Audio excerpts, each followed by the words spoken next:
Assalamualaikum warahmatullahi wabarakatuh. Perkenalkan, nama saya Winda Sari Puspita, NIM 2006501009 dari Program Studi Ekonomi Pembangunan, kelas B, Fakultas Ekonomi Universitas Negeri Makassar. Tujuan pembuatan video ini untuk memenuhi tugas pengganti ujian tengah semester pada mata kuliah Ekonomi Pembangunan dari Bapak Abdul Rahman SPD MSI. Karakteristik dan permasalahan yang sedang dihadapi negara sedang berkembang. Sebelumnya, negara berkembang merupakan kondisi suatu negara yang tengah beranjak melakukan pembenahan terhadap tatanan negaranya. Negara berkembang merupakan negara yang bertransformasi dari negara yang kecil dan tradisional menjadi negara yang maju. Inovasi-inovasi selalu diterapkan oleh negara berkembang, baik dalam berbagai sektor maupun dalam bidang teknologi. Teknologi-teknologi canggih selalu diterapkan, misalnya di sektor pertanian, perkebunan, perikanan, dan lain sebagainya. Hal itu bertujuan untuk mendapatkan cara produksi yang lebih hemat dan efisien. Adapun karakteristik dari negara yang sedang berkembang yaitu yang pertama, tingkat pertumbuhan penduduk yang tinggi. Pertumbuhan penduduk memang menjadi salah satu ciri yang menunjukkan suatu negara apakah tergolong dalam negara berkembang ataukah negara maju. Di negara maju, kita akan menemukan tingkat pertumbuhan penduduk yang rendah. Hal ini dipengaruhi dan didukung oleh berbagai macam hal, seperti gaya hidup yang serba modern, hingga sifat hedonis dan individualistis yang tinggi. Sedangkan di negara berkembang, memiliki sebagian penduduk yang masih mengenyam pendidikan rendah. Selain itu, masyarakat negara berkembang masih sangat kental dengan adat istiadat serta kebudayaan.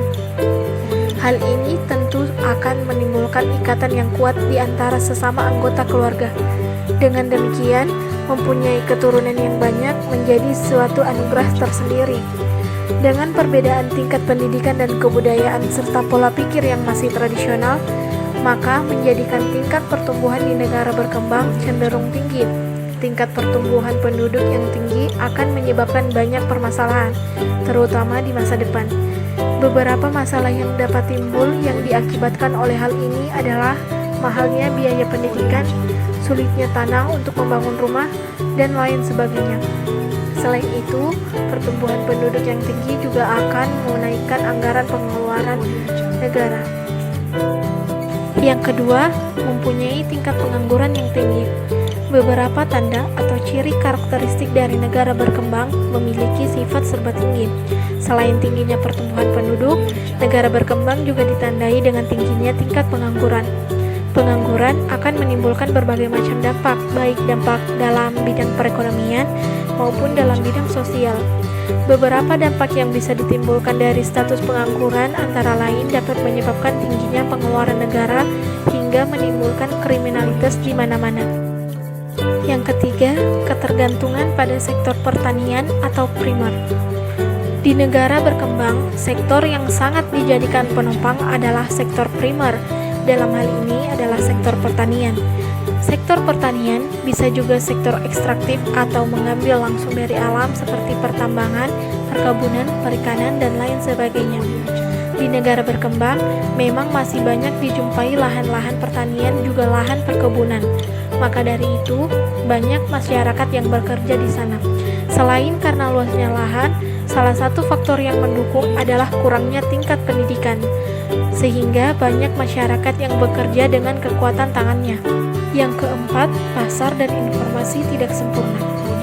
Keterbatasan teknologi serta kelangkaan sumber daya manusia yang berkualitas menjadikan negara berkembang memiliki sistem informasi yang kurang sempurna dan pastinya tertinggal jauh dengan negara maju. Sistem komunikasi di negara maju sudah banyak menggunakan peralatan yang super canggih dan belum ada di negara berkembang. Bahkan tidak hanya pada peralatan komunikasi saja, namun juga dalam hal pasar di negara berkembang juga belum tertata rapi. Banyak hal yang menjadi masalah di negara berkembang sehingga menyebabkan pasar tidak bertumbuh dengan lancar. Yang kelima, pendapatan per kapita rendah. Negara berkembang sangat identik dengan keterbatasan dan keterbelakangan. Dengan pendapatan per kapita yang rendah, maka akan banyak penduduk negara berkembang hidup dalam batas garis kemiskinan. Hal ini akan membuat kesejahteraan penduduk menjadi sangat jauh dari kata baik.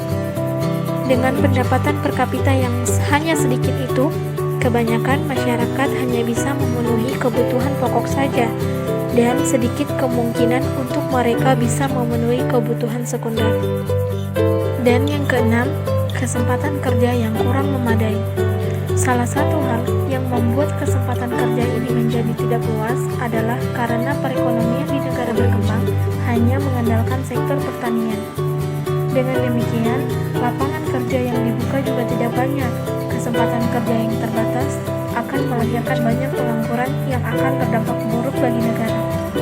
Selain adanya kesempatan kerja yang terbatas, ciri lain dari negara berkembang adalah kurangnya atau sedikitnya jumlah wirausaha. Sedikitnya jumlah wirausaha ini dikarenakan kurangnya pengetahuan masyarakat tentang membangun bisnis, serta terbatasnya modal yang dipunyai masyarakat, ditambah dengan berbagai macam pendapat yang keluar dari pemikiran yang masih kolot di antara masyarakat desa. Permasalahan yang dihadapi negara sedang berkembang. Yang pertama, penduduk. Permasalahan utama dari negara berkembang adalah pertumbuhan penduduknya yang tidak terkendali. Yang kedua, ekonomi. Keadaan perekonomian di negara berkembang biasanya masih semrawut atau kacau. Banyak pengangguran di negara berkembang. Penyebabnya adalah kurangnya kesempatan kerja dan juga kualitas sumber daya manusia yang masih rendah. Yang ketiga, pendidikan. Pendidikan di negara berkembang tidak merata dan masih banyak orang yang belum mendapatkan pendidikan secara layak. Hal ini karena kelebihan jumlah penduduk di negara berkembang. Yang keempat, kesehatan. Fasilitas kesehatan di negara berkembang masih sangat kurang.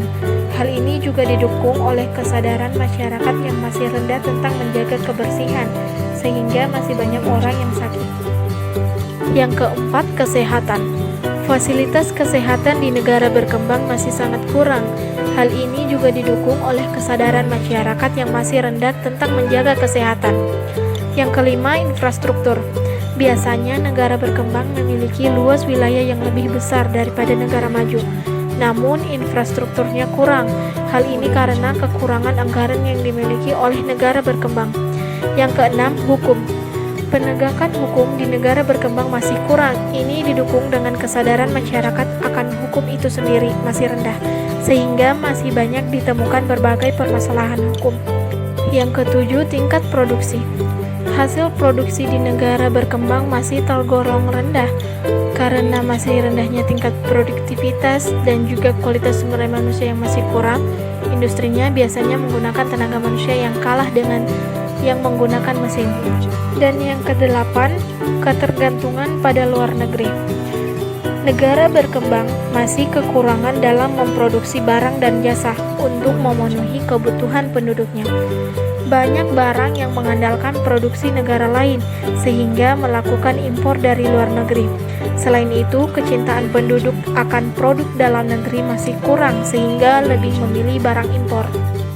Indikator pertumbuhan dan pembangunan ekonomi. Pertumbuhan dan pembangunan ekonomi dapat diukur melalui beberapa indikator. Indikator tersebut yaitu yang pertama, indikator kuantitatif, data yang dapat dihitung. Di antaranya adalah jumlah dan kepadatan penduduk, tingkat pertumbuhan penduduk, angka beban tanggungan, dan usia harapan hidup. Yang kedua, indikator kualitatif, data yang hanya dapat dibandingkan. Di antaranya etos kerja dan pola pikir, tingkat pendidikan, mata pencaharian, tingkat kesehatan, pendapatan, dan kesadaran hukum. Indikator yang digugakan untuk mengelompokkan pertumbuhan dan pembangunan ekonomi di daerah Indonesia yaitu yang pertama, pendapatan per kapita, yang kedua, jumlah penduduk miskin, yang ketiga, tingkat pengangguran, yang keempat, angka kematian bayi dan ibu melahirkan, dan yang kelima, angka melek huruf.